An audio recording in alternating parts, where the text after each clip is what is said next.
Shivani, welcome to Broad Punjabi and Pakar News. How are you? Yes, thank you for having me, Romel. How would you sum up your 18 month as a Leicester East MP? Wow, it has been a very steep learning curve, both professionally and personally. And I'm just trying to do my best every single day and taking each day as it comes.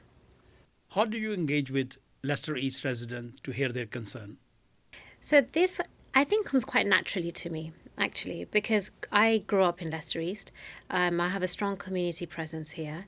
I shop in the local shops. I go to the local places of worship. I work with the local businesses here. So engaging with them actually doesn't take that much effort. It's something that I do on a day-to-day basis, and I was doing on a day-to-day basis before I became a member of parliament. What has been your biggest challenge in Leicester East so far? At the moment, I think for a long time, the people of Leicester East just haven't had their voice heard, and a lot of them have been disengaged from politics for that very reason.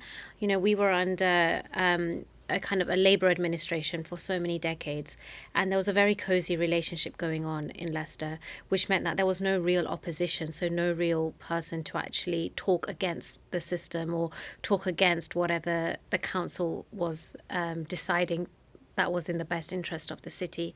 So, for the first time in a really long time, there is someone in Leicester, myself, who can stand up for the people and actually voice the concerns that the people have.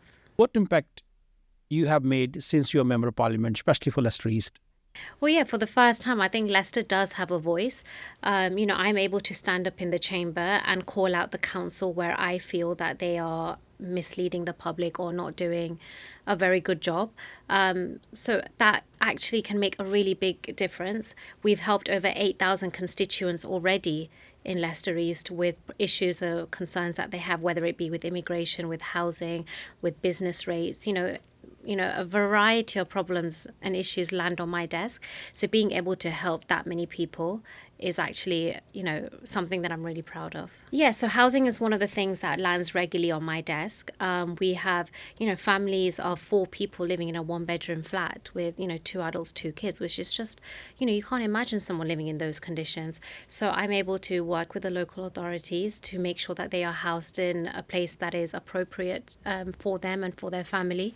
So that's something where I can make a real difference. And I'm really proud that I'm helping families like that. So this is something that I've been working on for a long time, and it's not just a Leicester East issue. I think it is very much a countrywide issue. And if we actually look at the figures, then Leicester still remains as one of the places where we have the least waiting times compared to the rest of the country. So I know it's tough in Leicester at the moment, but it's much tougher elsewhere as well. I regularly engage with the directors at the University Hospitals of Leicester Trust to see ways we can really improve the experience for so many people. We had, under the Conservatives, they introduced Pharmacy First program, which means that, you can now go to your pharmacist to get regular antibiotics for ear infections or any, kind of viral infections, etc. And that was designed to ease off the load on the NHS hospital staff. Saying that, I think the bigger part is that we need to try and educate people and change some of the behaviors. Before, if you have had an infection, the first place you'd want to do is call your GP and visit the doctor. But now there are so many other channels where you can receive help without going to the GP. And we need to kind of change that behavior that some people still have, and try and encourage them and, educate them that there are other places where you can receive help. And that will hopefully ease the load of the GPs and reduce some of the waiting lists that we're all struggling with. So again, I think it is just raising awareness. There are different channels where people can go to seek help. It doesn't need to be just your GP. And I know for a really long time, the GP was the only person that could prescribe you certain medications. But now that's not the case. If you're struggling with mental health, there's a special and separate channel for that. So I think, again, it's just raising awareness and educating people that, GP is now no longer the only place you can go to seek help. What sort of support you have given to especially to the local businesses so far? So I think, first of all, it's really important to recognize the optimism that businesses have and entrepreneurs have, and we need that entrepreneurial spirit to keep our local economy alive. So the fact that these entrepreneurs and businesses are taking risks, I think I really respect them for that, and I've got to give it to them. And yes, the fact that businesses are closing is a real challenge, and the government needs to address it. I'm not sure how many businesses the government is actually engaging with, because every single business I speak to, they tell me the same message, and that it's really hard for them. In Labour's budget that we've just seen earlier this year, they've actually cut the threshold for business rates, making it even harder for businesses. They introduced the jobs tax last year, again, making it even more difficult for small businesses. I mean, it's no wonder that we have 1 in 8 small businesses who are planning to relocate. And these are the people that we should be empowering, not driving them away. They make up 99% of the total business economy in our country. They contribute 2/3 to the UK's GDP.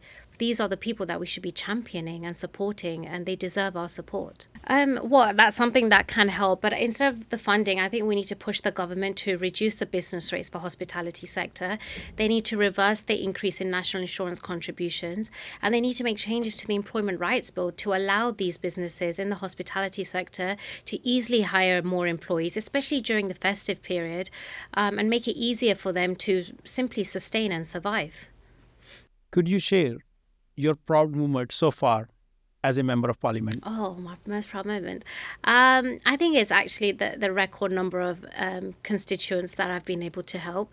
I visit, I may stand up in Westminster and, attend lots of meetings and stuff like that. But what really, really makes me happy is seeing the number of people that I get to help every single day. Helping over 8,000 people, Romel, in 18 months.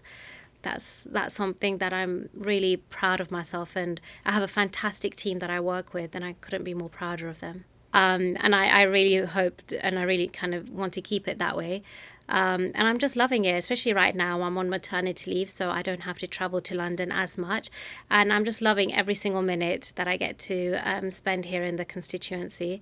And I live in Leicester, right? So Leicester is my home, and there's no place like home. How you balance your personal and political life? It is. And, being a first time mom is also quite demanding. So at the moment, I am juggling a lot on my plate right now. But I think I kind of knew that going into politics. I always knew it's never going to be a 9 to 5 job. I always knew that I'm never going to be able to have weekends to myself again, which is why it's really important that you enjoy what you do. Because for me, going out to meet communities on a weekend really does bring me joy. I take my baby with me wherever I can as well. So it's fantastic that he gets to develop and see, be in new environments, see new surroundings, and learn along on the way as well with me. What's your goal for the next 18 months? That's a big one. Well, they say 24 hours is a long time in politics, Romel. So 18 months is a long way ahead to think about. But I think over the next couple of months, I just want to try and spend as much time as I can out in Leicester speaking to businesses and trying to really understand how I can help them continue standing up for my constituents in Leicester and in Parliament, and trying to give my best to the communities that, essentially raised me.